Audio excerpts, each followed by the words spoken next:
Eh ben, je suis bien content de ne pas avoir de frère et de sœur, moi. Bon, j'ai pas d'héritage non plus, donc...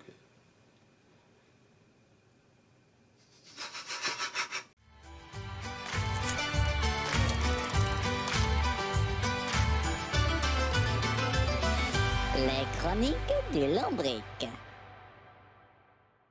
Salut tout le monde, bienvenue dans cette nouvelle petite critique qui sera aujourd'hui consacrée. Elle sera consacrée. Ah, je suis un sacré con, moi, par contre.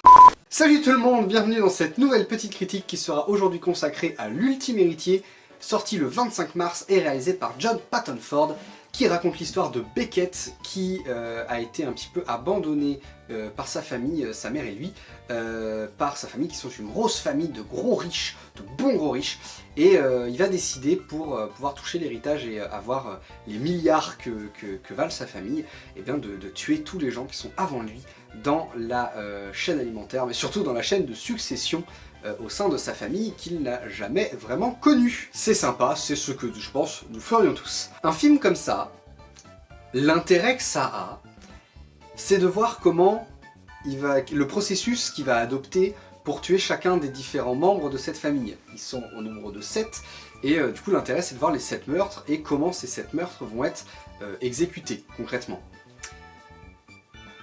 Ouais. Bah disons que les meurtres et tout ça c'est très secondaire finalement dans le film. Ça aurait été bien de tenir sa promesse film en fait, genre...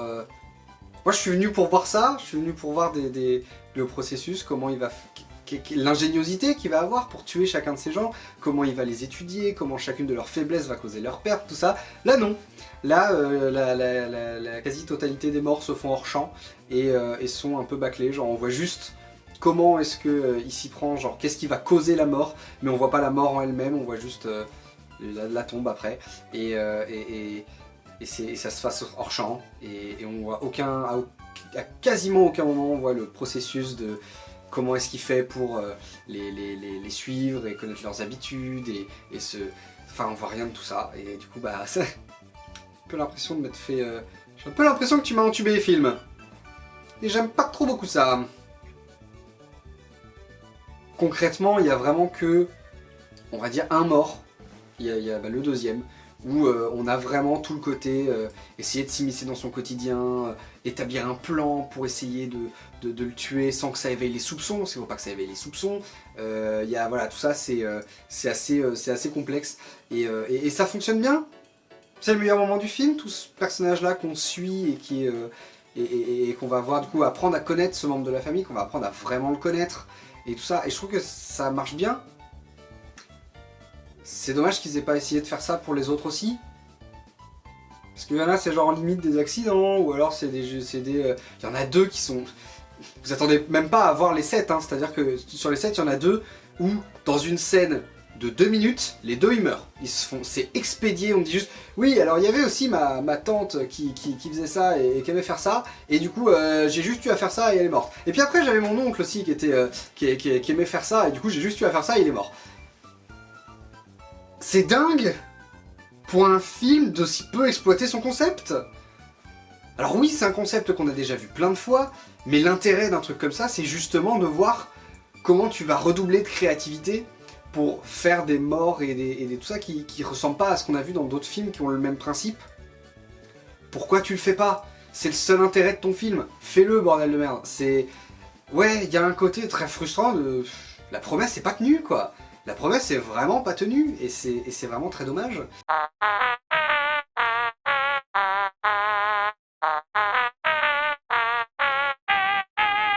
En fait, le film se concentre beaucoup plus sur l'ascension et la chute de Beckett, plutôt que sur les meurtres. Alors oui, c'est très intéressant et important de montrer l'ascension et la chute. C'est un des trucs qui est parallèle à ça, et c'est normal. Mais les meurtres, c'est censé être principal. Et l'ascension et la chute, une conséquence de ça et être à côté. Là, les meurtres sont vraiment... Désolé, mais ils sont bâclés. Ils sont giga bâclés, les meurtres. Et c'est vraiment dommage. Ça rend nul, quoi. J'ai l'impression qu'on s'est foutu de ma gueule, quoi. Donc c'est un peu chiant. Surtout que... y a aucun indice de temporalité qui est donné. C'est-à-dire qu'on peut avoir l'impression que le film se passe sur un mois comme sur 3 ans. C'est vraiment, il n'y a aucun indice de temps. Il y a un seul moment où on me dit oui, ça, bravo, ça fait 10 mois que tu fais ça. Attends. Ah bon? Ok. Et c'est dommage parce que du coup on a vraiment l'impression que chaque membre de la famille qui va tuer, il fait ça en une journée. C'est genre il arrive, il se dit ok, toi tu fais ça, bah tout simplement je vais faire ça et tu vas mourir. Et puis merci à tous, au revoir. J'ai quand même très chiant, enfin genre, ça manque vraiment de développement, c'est bâclé. C'est bâclé et du coup l'intérêt est pas vraiment là quoi. Montrez-nous la créativité, montrez-nous tout ça. Surtout que là, je suis désolé mais c'est pas un être humain Beckett. C'est pas possible que ce soit un être humain. Il se téléporte à des endroits où il devrait pas être. Genre en mode, oui, le premier, il le bute à une soirée, à une giga soirée de super riches. Comment il est entré dans cette soirée? Qu'est-ce qu'il a foutu là? Comment il est arrivé là? Il n'y a aucune raison qu'il soit là. Et puis, autre truc qui fait que c'est pas un humain, il a des connaissances qu'il ne devrait pas avoir. Il a des connaissances en chimie, en physique, en tout, en botanique, en tout. Il a des connaissances en tout, en médecine, en tout, qu'il ne devrait pas avoir. Il a vécu dans un quartier paumé, il a eu une existence certes plutôt heureuse, mais modeste. Il était dans une école probablement publique, et il est marchand de costards, genre il bosse dans une boutique où il vend des costards. À quel moment c'est un scientifique accompli? Il n'y a rien qui le justifie. Et il y a rien, enfin je sais pas, il y a aucun moment, genre il y a aucun moment où on le voit essayer de réfléchir, comme il y a aucun moment où on le voit essayer de réfléchir, et essayer d'établir un plan, et essayer d'être en mode comment je vais faire, comment je peux faire, et se renseigner sur internet, j'en sais rien. T'as l'impression juste que, hop, il y a des connaissances comme ça qu'on pop. Bah oui mais non, c'est absolument pas crédible, genre absolument pas, et du coup bah ça va dans le côté bâclé. C'est vraiment, il arrive, il dit ah putain c'est l'heure, il faut que j'en bute un. Alors attends, je vais faire quoi? Ça, ah bah oui, mais avec du fluoxyde d'éthanol et du charabia scientifique, je peux faire ça et ça va le tuer et machin. Hop, je fais ça, tu sais même pas comment il se procure les trucs, tu sais même pas comment il machin. Hop, il fait ça, la personne meurt. Suivant, je peux retourner faire mon ascension, ma chute.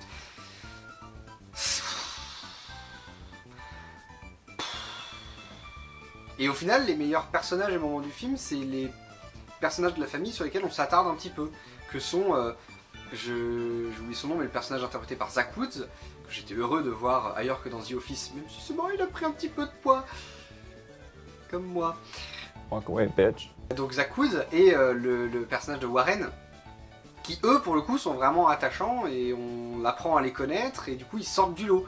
Mais tous les autres personnages, quasiment, du coup, ils ont aucune personnalité parce qu'ils ont pas le temps d'en avoir. Et on se fait chier, et c'est dommage quoi. Il y a quand même un autre personnage qui sort du lot, le personnage de Julia.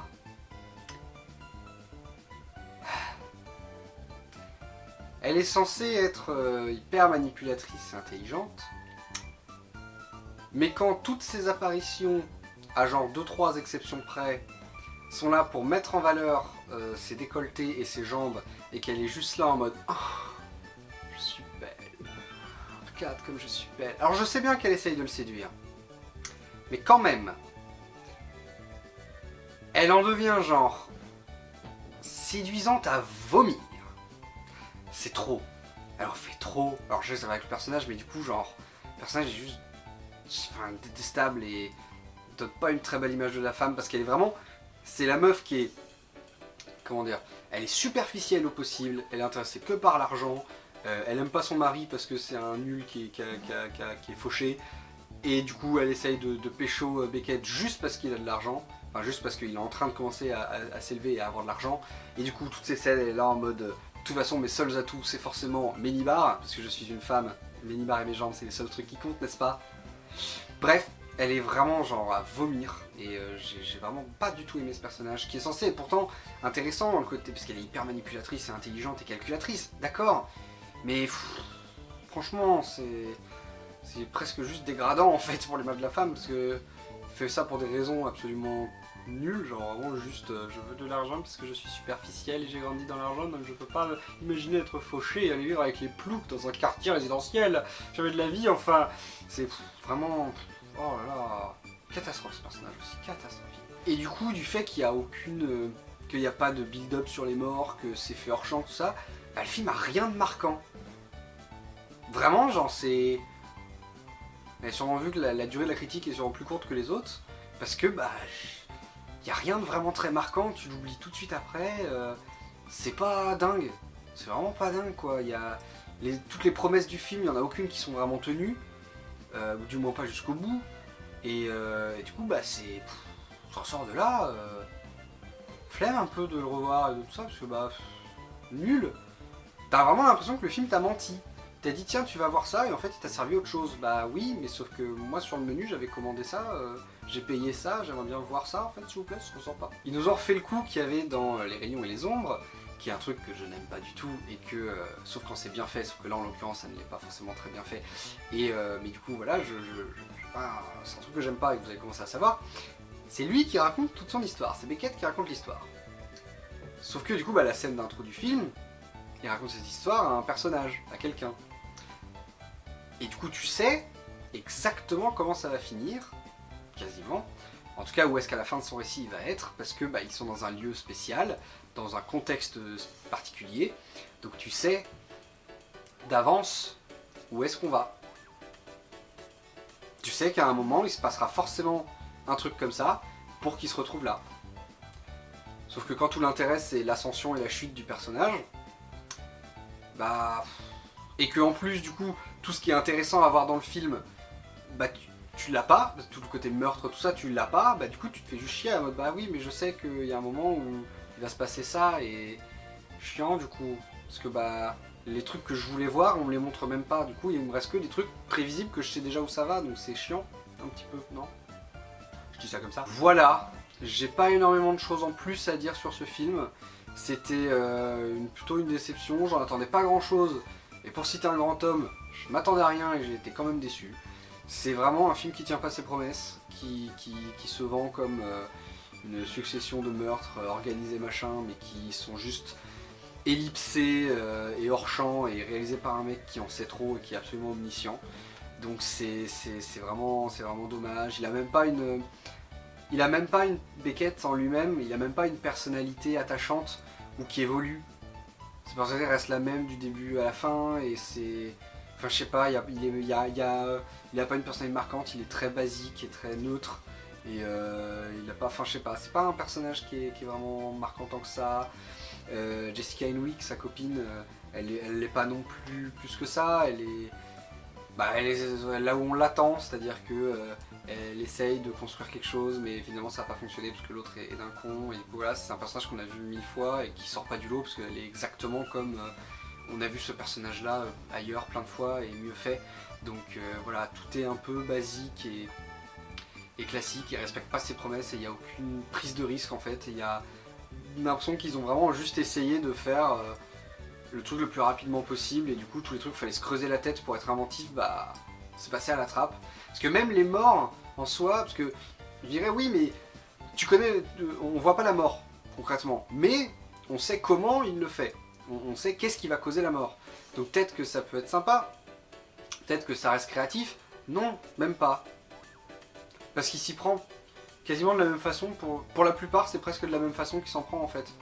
Genre c'est en mode, ouais bah non je peux pas le dire parce que ça va spoiler évidemment et c'est le seul léger intérêt du film mais qui est même pas vraiment respecté, mais il y a plusieurs méthodes d'exécution qui sont similaires en plus, donc c'est même pas créatif et inventif quoi, c'est à dire que c'est vraiment on se fait chier, enfin non mais c'est, il y a même pas, le film a même pas ça pour lui quoi, c'est vraiment ils ont voulu faire le truc le plus vite possible et du coup tous les trucs où il fallait réfléchir et faire un truc créatif on balèque, on s'en fout, on met ça de côté, on s'en branle. Bah ouais, mais du coup, bah le contrat est pas respecté et c'est franchement super dommage. C'est franchement super dommage. J'ai vraiment pas spécialement apprécié, c'est un film que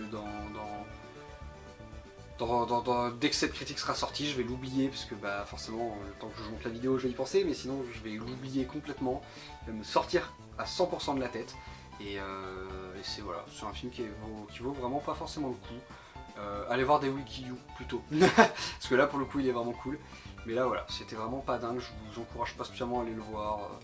Le film a pas grand chose à offrir, à part comme j'ai dit le personnage de Zach Woods et le personnage de Warren, sinon Les personnages sont vraiment pas marquants et il n'y a rien à offrir de vraiment sympa. Voilà, c'était à peu près tout ce que j'avais à dire sur l'Ultime Héritier.